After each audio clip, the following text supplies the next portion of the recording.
दोस्तों हाल ही में supreme court की 31 अक्टूबर 2022 को एक रूलिंग आई, एक जजमेंट आया जो कि पतियों के लिए काफ़ी खराब जजमेंट माना जाएगा। और आज की डेट में आपको पहले ही पता होगा कि 2020 में एक नई रूलिंग आई थी, उसके आधार पर काफ़ी सुधार हो चुका था मेंटेनेंस मामले में, जहाँ पे इनकम एफिडेविट का महत्वपूर्ण इंपॉर्टेंट पार्ट था कि भाई कोई अपनी इनकम नहीं छुपा सकता, जो भी इनकम होती है उसको बिल्कुल डिक्लेयर करना पड़ेगा, चाहे वो पति हो चाहे वो पत्नी हो। लेकिन अभी हाल में 31 अक्टूबर 2022 Kiran Tomar versus state of UP का एक जजमेंट आया, जिसमें भैया जो भी इनकम एफिडेविट था इनको दरकिनार करके सुप्रीम कोर्ट ने जो विवेक के अनुसार पत्नी ने जितना बताया उनके अनुसार ही भैया मेंटेनेंस बना दिया। जी हाँ, अब आज की डेट में काफ़ी महत्वपूर्ण जजमेंट होने वाला है और पति लोगों का खास करके काफ़ी नुकसान होने वाला है। इस वजह से इस जजमेंट के बारे में पूरी डिटेल में अपन बात करेंगे।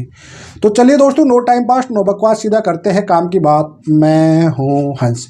सेकंड बात दोस्तों, कमेंट में नंबर ना छोड़िए। अगर आप मुझसे ही बात करना चाहते हो, डिस्कशन पूरी डिटेल होती है, अपॉइंटमेंट बुक करके आप बात कर सकते हैं। देखिए दोस्तों, सबसे पहले ये मैटर कहाँ से चल रहा है। यहाँ पे फैमिली कोर्ट में पति पत्नी का डिस्प्यूट चलता है।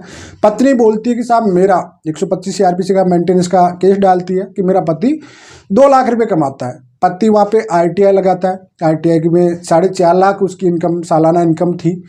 तो भैया फैमिली कोर्ट उसको दरकिनार करके 50,000 रुपये, मतलब पत्नी का 20,000 रुपये और 15,000 बच्चों का मेंटेनेंस बना देता है। अब पति इसको हाई कोर्ट में जाते हैं, सिटीसाइज कर लेता है और पति के फेवर में जजमेंट हो जाता है। पत्नी हाई कोर्ट से सुप्रीम कोर्ट जाती है।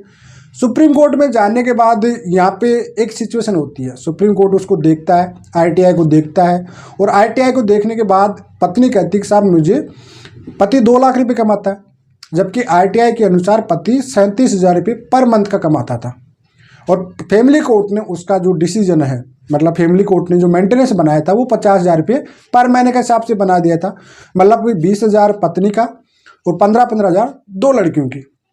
अब यहाँ पे सुप्रीम कोर्ट ने यहाँ पे पति की तरफ से बच्चों की कस्टडी की भी लगी हुई थी, तो उसमें एक वर्ड था वहाँ पे पति के साहब मेरे पास सोर्स है, अच्छे सोर्स है और भी गुड हेल्थ दे सकता हूँ, जो उनका फ्यूचर अच्छा है बच्चों के साथ मेरे साथ। तो उस वाले पॉइंट को पकड़ के जो भी ITI वगैरह थी उनको दरकिनार किया। पति एक कॉन्ट्रैक्टर था, अब उनको हटा के भैया जो भी फैमिली कोर्ट का जो डिसीजन था उस पर सेटिसाइड कर दिया। मतलब कुल मिलाकर पति 37,000 कमा रहा था, लेकिन सुप्रीम कोर्ट ने वहाँ पे भैया उसका 50,000 का जो बना था, 20,000 पत्नी का और 15,000 बच्चों को, उसी को क्लियर रख दिया गया। अब दोस्तों यहाँ पे एक बात समझ में नहीं आती कि 2020 में सुप्रीम कोर्ट ने ही एक रूलिंग निकाली थी, जजमेंट निकाला था आपको रजनीश वर्सेस निया वाला, जिसमें यह क्लियर कहा गया था कि भाई इनकम एफिडेविट देना जरूरी है और उसके आधार पे ही मेंटेनेंस बनाया जाएगा। अब यहाँ पे भैया उसको दरकिनार कर दिया गया, सुप्रीम कोर्ट बिल्कुल ही इसको दरकिनार कर दिया गया और यहाँ पे बिल्कुल भी इनकम एफिडेविट की कोई वैल्यू रखा ही नहीं है। अब यहाँ पे इस जजमेंट का तो बहुत ज़्यादा यूज होने लग जाएगा और खासकर पत्नियाँ काफ़ी इसका फ़ायदा उठाने भी लग जाएगी। क्योंकि दोस्तों पत्नी तो कितना भी बता सकती है। अब यहाँ पे पत्नी 2 लाख रुपये बताए और यहाँ पे पति अपना बच्चों की कस्टडी के लिए एक कह दिया कि भाई मेरे पास कुछ सोर्स है, अच्छा बच्चों का फ्यूचर देने के लिए मेरे पास सोर्स है। अब पति कॉन्ट्रैक्टर है। ऐसे तो यहाँ पे भी पत्नी पति के भाई, पत्नी का जो भाई था उसके साथ कोई कंपनी में पार्टनरशिप थी, लेकिन पत्नी के अकाउंट में 12,000 रुपये थे। अब ऐसे तो ये भी मान नहीं सकते कि पत्नी के अकाउंट में 12,000 एक कोई बड़ी कंपनी है, अच्छी कंपनी में है, इनकम सोर्स है, जहाँ पार्टनरशिप बिजनेस चल रहा है, तो क्या उसकी इनकम नहीं होती? बिल्कुल होती है इनकम। लेकिन यहाँ पे बिल्कुल सुनी नहीं गई, इस बात को देखा भी नहीं गया और सुप्रीम कोर्ट ने भैया जो फैमिली कोर्ट का डिसीजन को सेटिसाइड कर दिया गया। यहाँ पे नुकसान की सबसे बड़ी बात यह है कि 2020 में जो आया था, जो जजमेंट आया था रजनीश वर्सेस निया वाला, उसमें इनकम एफिडेविट इंपॉर्टेंट बनाया गया था। भाई दोनों को देना पड़ेगा, दोनों की जो इनकम है उसको डिक्लेयर करना पड़ेगा। तो उसमें क्या था, काफ़ी हद तक कोई छुपा नहीं पा रहा था। पति लोग चाहे वो ITI हो उनका, चाहे सैलरी स्लिप हो, सब कुछ तो, चाहे वो बिजनेस का कुछ भी हो, सब कुछ उसमें शो अप करना पड़ता था, इनकम एफिडेविट देना पड़ता था। अगर जो नहीं देता था उस पर कार्रवाई होती थी। लेकिन यहाँ पे तो सुप्रीम कोर्ट ने खुद ने, सुप्रीम कोर्ट साहब ने इस चीज़ को बिल्कुल ही दरकिनार कर दिया और जो पत्नी बोली उसके आधार पे ही मेंटेनेंस को बना दिया गया। देखो दोस्तों, ऐसे जो जजमेंट आते हैं वो वाकई, एक तो पहले एक जजमेंट अच्छा आ रखा था रजनीश वाला, उससे अप्रोचिंग भी अच्छा चल रहा था, सब कुछ अच्छा चल भी रहा था। लेकिन यहाँ पे अब बाय चांस मान लीजिए आपको एक एनसीआरबी के आंकड़े के अकॉर्डिंग मैं बोल रहा हूँ कि जो पत्नियां होती है उनका जो 498 वाला जो डोरी वाला दहेज वाला केस होती है वो 90% मामले, आपको पता कभी कभी तो 80, 70, 90% मामले झूठे पाए जाते हैं सालाना। तो आप सोचिए इस मेंटेनेंस के मामले में तो हर कोई पत्नी कहती है कि साहब मेरा पति तो 5 लाख कमाता है, उसके आधार पर क्या कोर्ट बना देगा?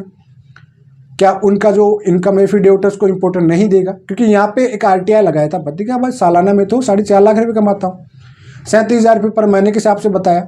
लेकिन यहाँ तो उल्टा हो गया, क्योंकि कोर्ट ने उसको बिल्कुल ही दरकिनार कर दिया और वहाँ पे अपने विवेक के अनुसार जो पत्नी बोली उसके आधार पे, और पति एक कस्टडी में कह रहा था, बच्चों की कस्टडी लगा रखा था कि साहब बच्चों मेरे, उनका वेल फ्यूचर अच्छा है, उनका मेरे साथ अच्छा है, उनका कोई मेरे पास सोर्स है, जो भी सोर्स है, तो उनको थोड़ा इंपॉर्टेंट दिया और उसके आधार पर मेंटेनेंस को सेटिस्फाइड कर दिया। उसी आधार पे जो फैमिली कोर्ट था, हाई कोर्ट के डिसीजन को भी पलट के जो डिसीजन उसका रहा फैमिली कोर्ट का, उसी के साथ सुप्रीम कोर्ट भी चला गया।